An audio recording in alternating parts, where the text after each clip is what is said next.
Hey, I'm Stephen, and welcome to As Per My Last Prompt. This is a show where I sit down with business leaders, industry experts, and people that I know and love. We talk about AI, what people are doing in businesses, none of the hype, just what's actually happening.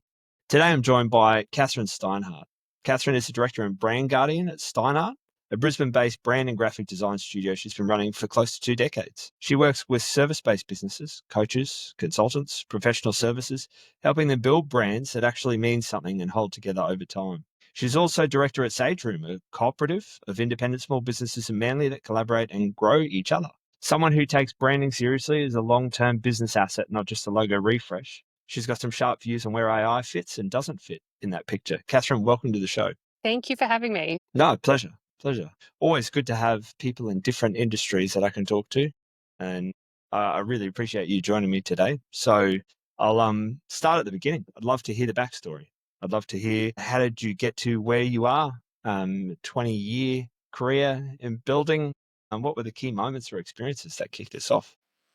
Yeah, I used to be in corporate, working for large corporate banks, banks and insurance broking firms that had a world footprint. So I did a lot of branding that was very strict to corporate guidelines and those sorts of things. Close to 20 years ago, when I decided to work from home and start a family, it was no longer an option for me. So I decided to go out on my own and intentionally grow my business very slowly, picking and choosing who I worked with, people who were values aligned. And I ended up with clients who have been with me for the last 10 years. We've been evolving their businesses and evolving their brands over that time, especially with coaches and consultants. They're very much an individual business. They have people around them, but they're selling themselves, they're selling their services. That's time-based for them, making sure that their branding is evolving the way that they're evolving with their authority in the room is just such an important thing. And I didn't realize until the last few years just how important it has been for those clients. So that's the journey that I'm on now, is to educate that not just graphic design is important, but the bigger picture of being a guardian over your brand. And I absolutely love the term. How long have you been considering yourself a brand guardian rather than graphic designer, or when did that shift happen? Yeah, it's a shift that happens when you talk to your tribe, right? You talk to your other founders of businesses who know what you've been doing. And, I used to call myself a desktop publisher because that's how I was employed back when I was young. And then, you transform into a graphic designer, and then that doesn't it doesn't encompass everything that you're doing. So I actually started calling myself a brand manager, but it just never sat right. It felt too corporate. It didn't feel like it was me. And then a couple of years ago, I had the term suggested to me, and I was like, that's it. I'm going with that. That's great. Yeah, that is one of the real benefits of having peers and people that you Yeah. like you said, your tribe. Yeah. Bouncing ideas off and sense checking these things. Yeah, it is. And you seem really passionate about what you're doing. I guess that kind of plays into the group in the Yeah, sense and it that, was only when I was asking my clients, why do you keep me around? Why am I still here 10 years later? yeah, That I realized the impact that I had. I didn't have that awareness until I started asking the question. and that's a really good process too, that I wouldn't come to myself Mm, to ask the clients that yeah, question and get some feedback and actually be deliberate about it. yeah, So I appreciate knowing you because of that. yeah, Because now I actually have people that can challenge me, but also have good processes. yeah, yeah, Yeah. No, I find that I get a lot out of that. We'll go on to question 2. yeah. So in terms of AI and automation, what are you personally playing with in the business? What's working or not working? Or Yeah, I've tinkered a little bit with, seeing what the visual side of AI can do, how it's going to challenge my job, how well it's keeping up at the moment. I'm not too concerned. It's not really giving the majority of business owners a tool where they can be doing their own graphic design. yeah, But it's important to keep an eye on what it is doing. Will it help me flush out some of those initial ideas of where I think a design might go? But generally, the visual aspect, I'm not using it. It's more, having that conversation and sense checking uh, the words that I'm using around a brand. And, a lot of my meetings these days with clients are recorded so that I've got a transcript that I can run through AI. From that transcript, it's just so much more accurate, reflecting back the direction that we're going on with a client. So having that piece shortcuts hours of my time, taking Absolutely. notes, remembering the conversation that was said. So that piece is fantastic.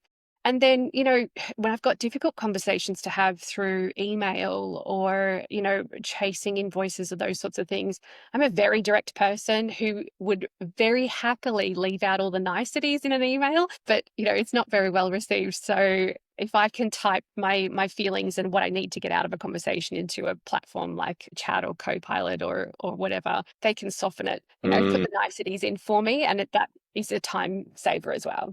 Yeah, yeah. I was talking to one of the guys that's here in my office this morning, and he was asking, well, what do you use it for? This is a logistics industry, that where my office is, and because for them it really doesn't add much value. It's like they unpack containers, they move things. It's like Yeah, for me, it's actually like having a personal assistant or a junior that I can give a task and just say, I need a second pair of eyes. I need, yeah, someone to look at this. Or yeah. I need something, like you said, softened. Yeah, yeah. The other way that we're using it is, you mentioned that I'm a director of a co-op. So the five of us businesses are all directors of a co-op who work in the same space here in the office. And we bring juniors in from the high school and we train them on doing some office duties. And sometimes when I need something created like an Airtable database or those sorts of things, I'll throw all the content into an AI platform and then tell it to instruct the junior step by step on how to create the AI platform so that they're being instructed, but it's not my time telling them how to create it and how to use the platform. So they're sitting beside me to ask any questions, but I do encourage them to ask chat. I don't understand. How do I do this piece? It's not, Mm, sometimes our AI platforms aren't up to date with the changes that are yeah, in the software itself. So if I can't see this, ask the AI before you come and ask me as well. So yeah, yeah, training juniors is helpful as well. But it's nice for them to be in the office as well. definitely. That's a really creative use. Yeah. I have considered this with a few friends that are teachers, like the educational aspect, Yeah. in that it saves that effort, that one-on-one time Yeah. where it can actually be responding appropriately, hopefully. I Hopefully, mean, in yeah. your case, it's quite a defined task, so it'd be great at it. And it's nice because you can tell it not to move on until you say I'm ready. Yeah, yeah, yeah, and it followed that instruction. That's good. Yeah. Yeah, Yeah. yeah. I saw that you had wrote an article about why AI can't replace a brand guardian, Yeah. and it was to do with the difference between output and discernment. Yeah. Could you unpack that a bit? Because I agree 100% that there's maybe it shifts where the human is involved Yeah. in some verticals, but it can't fully do those bits. Yeah, and it loses the bigger picture.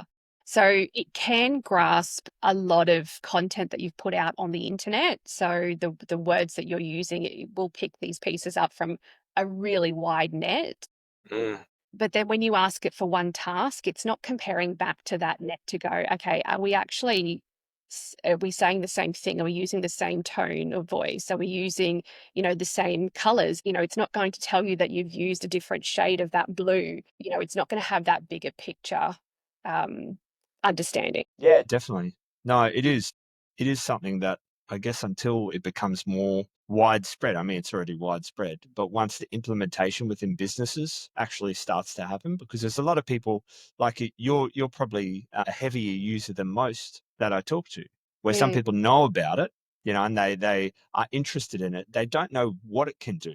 They really mm, don't know where it begins or ends, and they're kind of like, well, this could just replace everything, and they get really fearful, or yeah, it's a misconception, and once you yeah, start using it, you see that there are these limitations, that it is just kind of a junior. yeah, yeah, Like, definitely. it has lots and lots of knowledge, just like a junior with Google. Yeah, So, you can really give it some basic tasks, and it'll do a great job of that. yeah. But, yeah, so I But yeah, completely you still agree. need to be the overarching big picture thinker, I think. Yeah, yeah. And there's been it's been a while now since a lot of the big consultancies have, been saying that their intake of juniors and grads has significantly declined. Yeah. Yeah. And I hope that there's a lot of thought going into this. Maybe they're a bit distracted right now, but Mm, the government is considering, how to set up education and set mm. up entrance to industry and things like that in a way that's going to help people get to that level. Because, Yeah. Yeah. yeah, I think there still needs to be an element of sitting in the same room with somebody who's experienced. yeah. There's so much learning to be done there. And what you've described in the way that you're helping the students learn using AI so that it's not a significant draw on your time Mm. would mean that that kind of entrance would be a lot cheaper. Mm. So that's actually a good solution. Yeah, I think. I think we've talked enough about AI. I'll give you the third question, which is what do people outside of your industry completely misunderstand about what you do as a brand guardian? I think the misconception is that it's just good graphic design, Mm, and it is, but what I'm trying to educate and provide an understanding on is graphic design is one level, and then what I'm doing is the next step. So when you're an established business and you've been doing this for a while, your style guide is probably 5 to 10 years old. Even if you've got really good graphic designers who are keeping to that, that doesn't mean that that style guide is keeping up to date with the authority that you're providing in the room. So even if you've got really good graphic design, let's have a look at whether it's actually helping your credibility or whether it's slightly weakening your reputation and costing you potential opportunities. yeah, that is an interesting take because it is an unknown. Like for me, as a Mm, technical person, most of the creative parts of business are just a black hole where I'm like, yeah, I don't understand what it all means or how it works. But like when you describe that, it makes a lot of sense for the way that I consume and the way I think of yeah. people and the way I experience it. So it's a huge amount of value, but it would be a hard sell, I guess, at the start.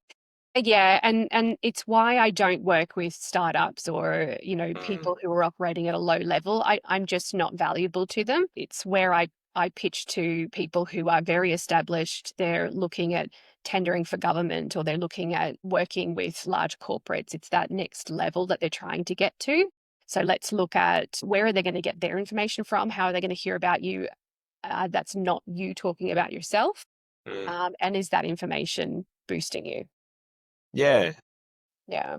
No, that is huge value. I So understand that it feels like a black hole because I'm the same with bookkeeping. It's a black hole for me, but I get an yeah, expert to do that for me. So yeah, and it seems like this really plays into your strengths, like yeah, being in there because you love it, yeah, yeah, which is yeah, great. Well, thanks so much for joining. yeah. Thank you for having me. This is fun. No, it is fun. I'm relatively casual with the comments that I get Yeah. from people in the conversation, but I can only be what I am. If anyone wants to connect with Kathryn, I'll put all the details in below if you want to learn more about SteinArt, the way she works with and what she does with brands. If you've enjoyed this episode, hit subscribe. We've got more coming out every few weeks where we're doing the same thing, talking to business experts and industry leaders about what they're doing and who they are. So thanks for watching, and I'll see you in the next one. Thank you.